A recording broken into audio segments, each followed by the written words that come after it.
breastfeeding journey is unique. Every mom's strength isn't matched, and every drop tells a story of love. I'm Martin An, your breastfeeding educator and counselor. Welcome, Mama. Your journey is safe here. Hi, mommies! Welcome back to my channel. It's been a month. Muntik nang magdalawang buwan. Magmumuntik nang magdadalawang buwan bago ako makapag-video ulit. I'm so busy.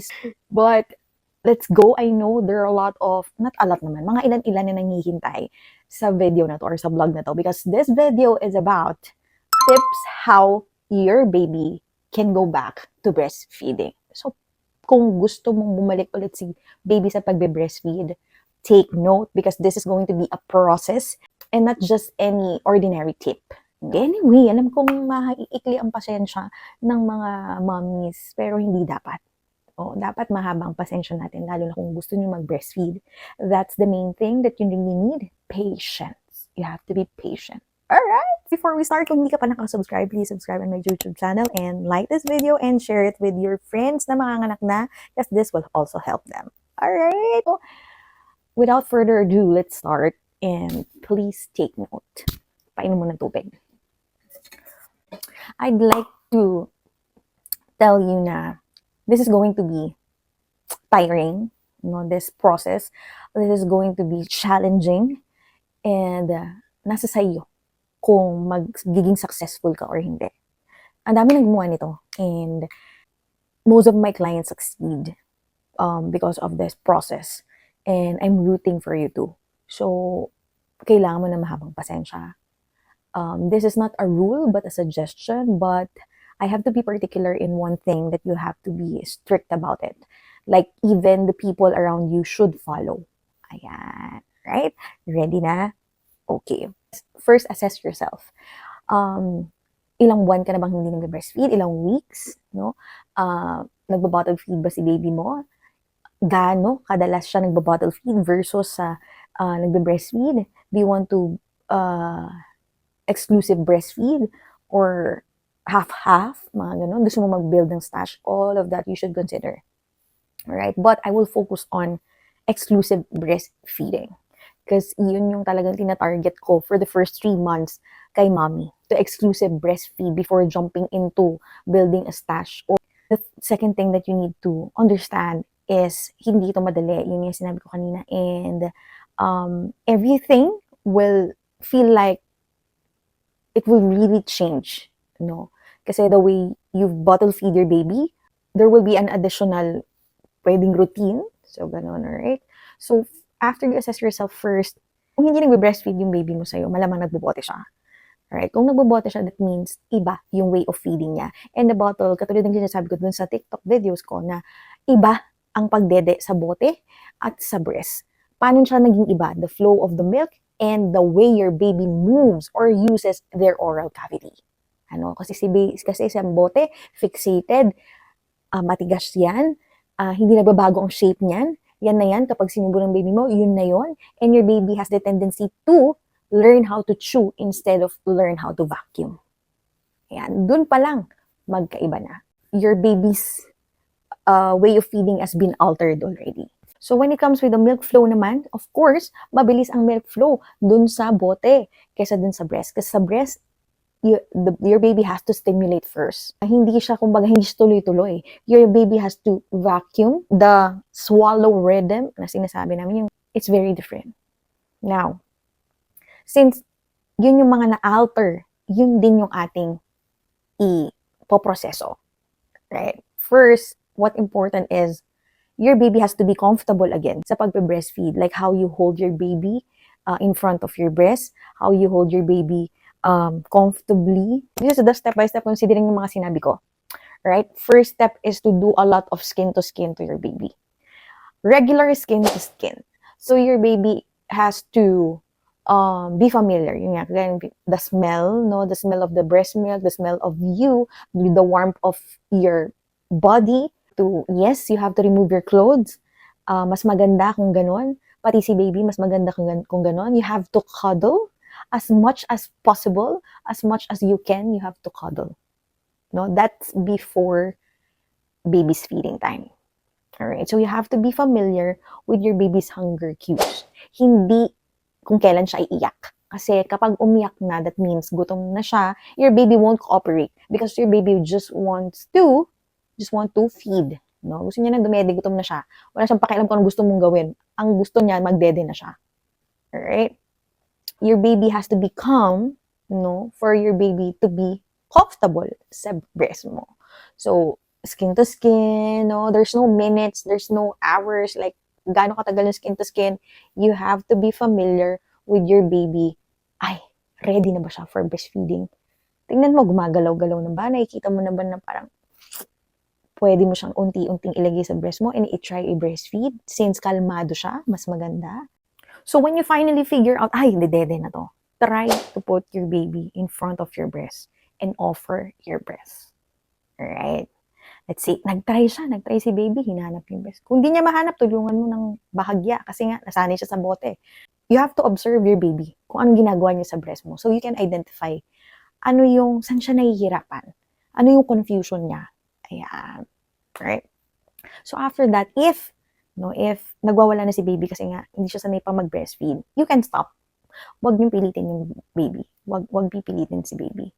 Because instead of your baby instead of magiging comfortable si baby in front of your breast, that will imprint to your baby's brain na, ay, iba to. Pinipilit ako ng nanay ko, pino-force ako sa ayaw ko. So, ayaw natin maging ganun. Hindi ko naman sinabi na ganun yung sinasabi ng baby mo, pero it's like that. So, when your baby cries, stop. And do the bottle feeding. And do the other way of feeding. Mas maganda nga kung cup feeding. If you can learn how to cup feed, mas okay siya. Pero if gusto nyo ng bottle feeding, it's the parents' right kung saan kayo comfortable.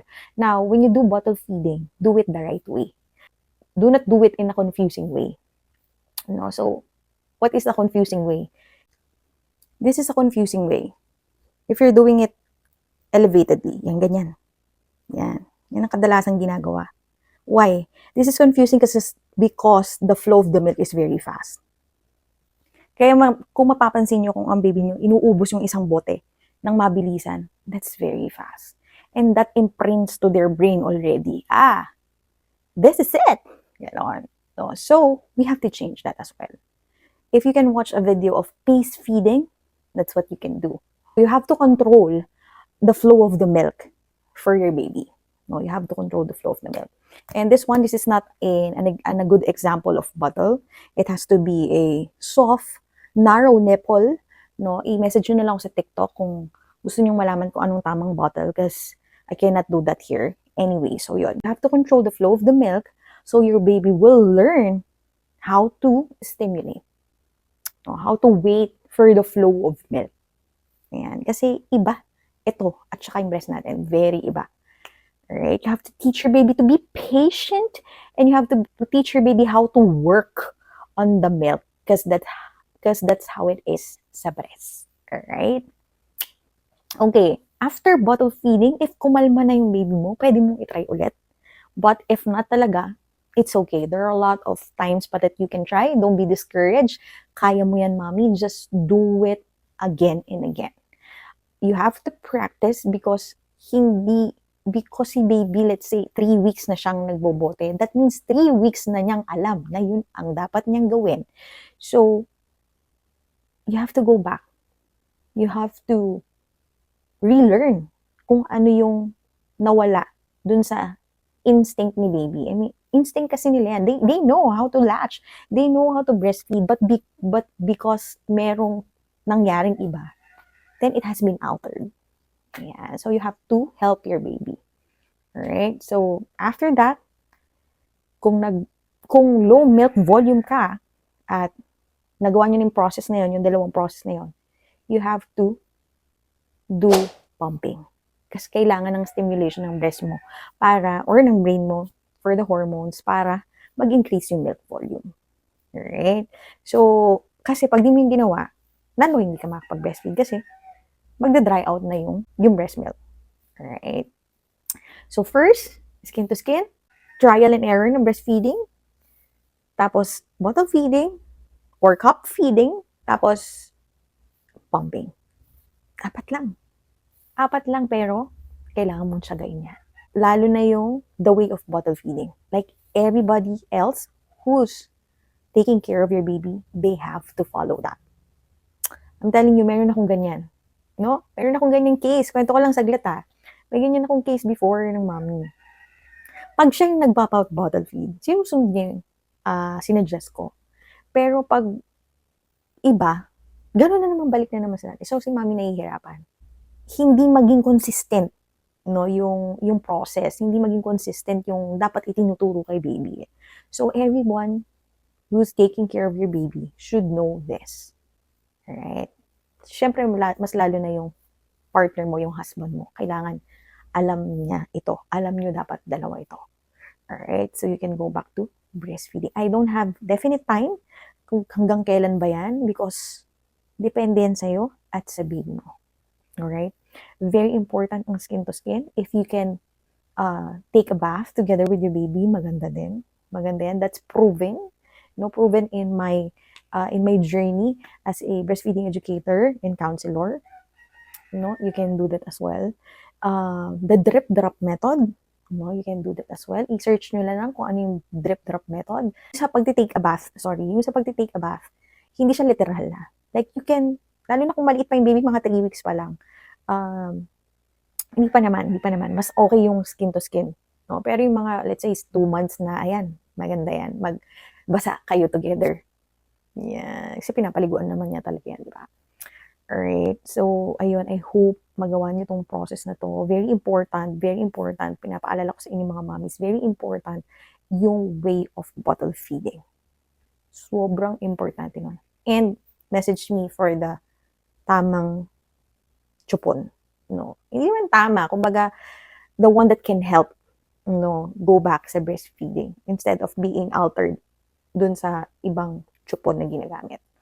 So, ayan, this is Martin, your breastfeeding counselor and educator. Hindi ka pa nakasubscribe, just click subscribe and like this video and share mo na din. Alright? Stay tuned, and if you have questions, just comment down below so I can do another video, hopefully.